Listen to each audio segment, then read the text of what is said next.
I turn around at the noise and see the creepy doll's head turned toward me and her eyes open. "And why are you awake?" I ask. Today we have another scary story based on the story of a reader of my channel.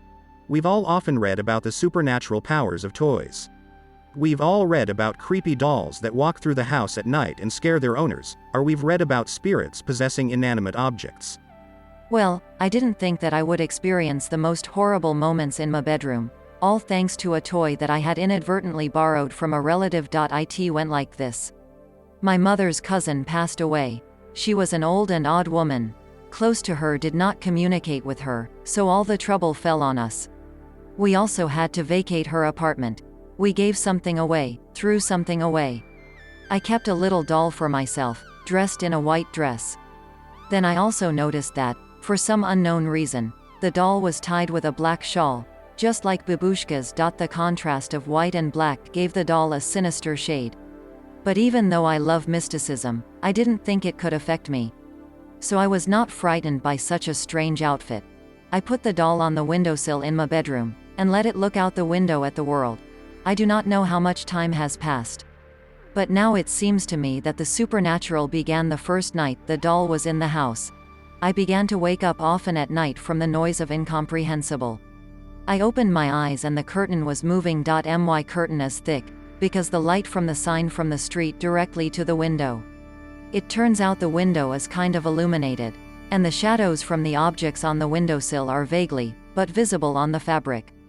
This is why I am explaining it in such detail, and by the fact that often I saw how something on the windowsill was moving.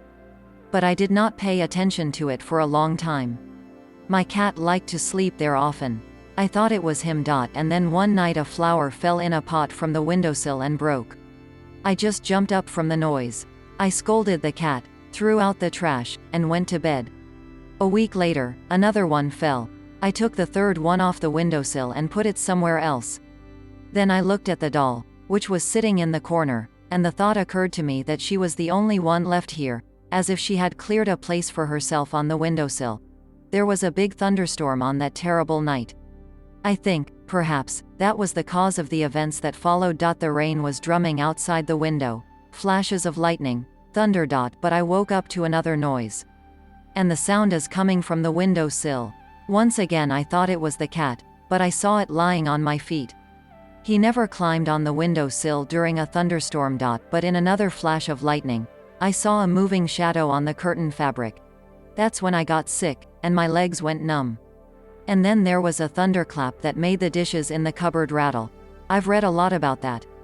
But myself at such a moment of fear, mixed with surprise, led to the fact that, as if in a dream, I threw back the blanket, got up from the bed and staggered to the windowsill. I approached slowly, aware of what I was doing, but afraid to just run out of the room. The unknown seemed scarier. Lightning flashed. And sure enough, I could see a shadow moving behind the curtain. I realized now that it wasn't the cat. Mine was running out of the room and meowing somewhere in the hallway, meowing so badly, as if warning me. Slowly I pulled back the curtain, hoping that there would not be a flash of lightning, otherwise I just screamed at the whole house with fright. I saw the windowsill was empty. There is no one on it but the doll. Her head is turned to the window and her eyes are closed. Asleep, in a word.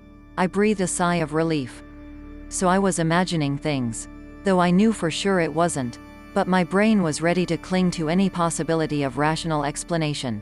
I was about to close the curtain, and then another peal of thunder hit me. Stop. How can a doll's eyes be closed? I've never seen her with her eyes closed. And then the rustle on the windowsill, so the folds of her dress rustle. Quietly, almost inaudible. I turn at the noise. I see how the creepy doll turns her head toward me and opens her eyes. And why are you awake? I asked, but I panicked.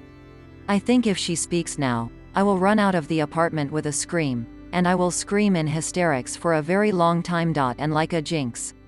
Lightning flashed, and in that instant I saw the doll's little mouth begin to stretch out in a crooked, sinister grin. My nerves couldn't take it anymore. I closed the curtain, jumped out of the room into the hallway, picked up the cat in my arms, and fled from the apartment to the neighbors. It's good that we live together. They took her in. In the morning, when I came home, I couldn't find the doll on the windowsill or in the apartment. Disappeared, vanished. I searched the whole house several times, but, apparently, she left me. But I wasn't upset. Maybe she's just hiding from me, though. Subscribe to the channel, there will be many more interesting things.